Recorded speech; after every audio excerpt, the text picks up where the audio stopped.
Welcome back. You're watching SABC Primetime. My name is Bongani Bingwa. Thank you for joining us. Now, we were scheduled to speak to the police and get their reaction on the Life Esidimeni hearings. They were, Judge Dikgang Moseneke was scathing in his comments about the officials, saying that he would not ask the police he wouldn't tell the police what to do, but they were to do their job. Joining us now for a wrap-up of what's happened over the months of the testimony at the Life Esidimeni arbitration hearings is our Chrisleda Lewis. Chrisleda, good evening to you. You sat through months of harrowing testimony by families, and you heard people break down. Is it your sense that finally somebody heard what these people have been saying?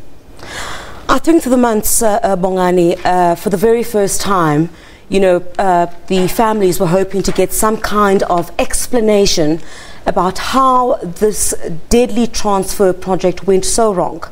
At first, when there'd been numerous testimonies on the stand by senior members within the Gauteng Health Department, it didn't really seem like anyone wanted to take accountability. Everyone was shifting the blame. There was the famous phrase of collective responsibility. Everyone took a decision. It was not I. Everyone else was involved. So we really got a sense from the families that they didn't feel like any of the truth was coming forward. But only until Barbara Creasy, the finance MEC, took the stand, because all along, you'd recall, at the center of these arbitration hearings was, why did this happen? And the explanation that was given was that it was a cost-cutting measure.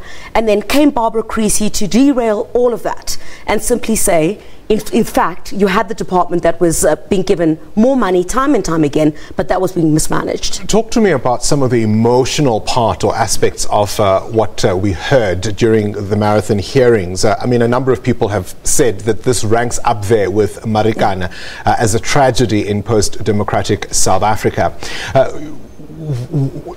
How big a failure was this from a systemic point of view? It clearly demonstrates a department that didn't know what it was doing. The left arm didn't know how to connect with the right arm. And essentially, at the bottom line here is, Bongani, is that you cannot even begin to compare what happened in Marikana to what happened at Life Esidimeni. You had some of the most vulnerable people in society whose human rights were violated, as quoted by the retired Deputy Chief Justice Dikgang Moseneke today, where he said, when they were alive, their human rights were violated. When they were dead, their human rights were violated. And even after that, the rights of their families, who one you'll be speaking to in just a short while, their rights were violated, where when they asked questions, absolutely nobody could answer. Where you heard people say that they went to go and identify the bodies of their loved ones, and there were maggots coming out of some parts of their bodies. Where you heard that there were butcheries that had been turned into mortuaries. Clearly, none of these NGOs had the capacity to take in these patients. Yet one of the things we heard, of course, during the hearings was that, in fact, the officials were warned repeatedly about the dangers that were facing these patients. In fact, they'd reneged on a sworn statement to the court that they would consult the families before any transfers would take place.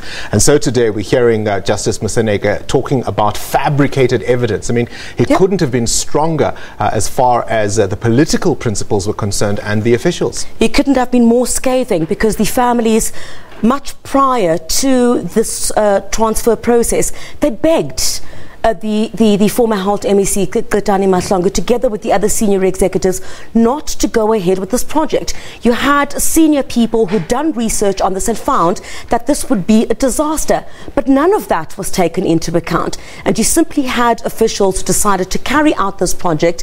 I think even till this day, Bongani, one of the key things that was mentioned by the arbitrator was that even after so much evidence, so many days on the stand, we still don't have a valid reason from the former Gauteng Health MEC, Chrisleda Lewis, why she carried out this deadly transfer. How poignant do you think it was, that moment when he read out the names, really underscoring the point that these were people, these weren't just numbers, these weren't just some vague 144.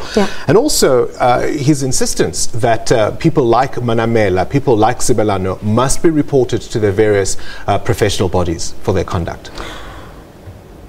I often looked at the families as the names were being read out, and you could see once again them relive that grief, and I think they're going to continue to do that until there is some kind of action taken against, criminal action, liability taken against some of the senior former health officials that have been implicated in this tragedy.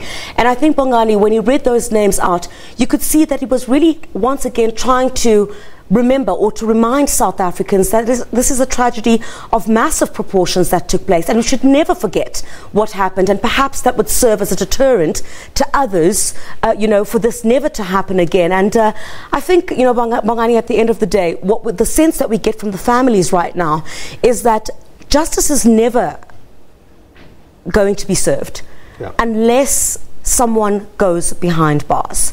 So I think it was quite a turning point for the families today, but one part of the chapter that is closed, but many more answers still to come. Well, as I said in my introduction, in really not quite so many words, because by telling the police not, at least that he wouldn't be telling them to take action, he was really actually saying to them, do your job. So we'll see what happens in the coming months and coming days. As I did say a little earlier on, we were scheduled to speak to the police around these issues, but at the very, very last minute, literally seconds before we went back on air, they pulled out of the interview at this stage. So hopefully at some point in the process, we'll get some clarity as to what happens from a criminal point of view. I'm now going to hand over to Francis, who's joined by one of the family members. Stay with us.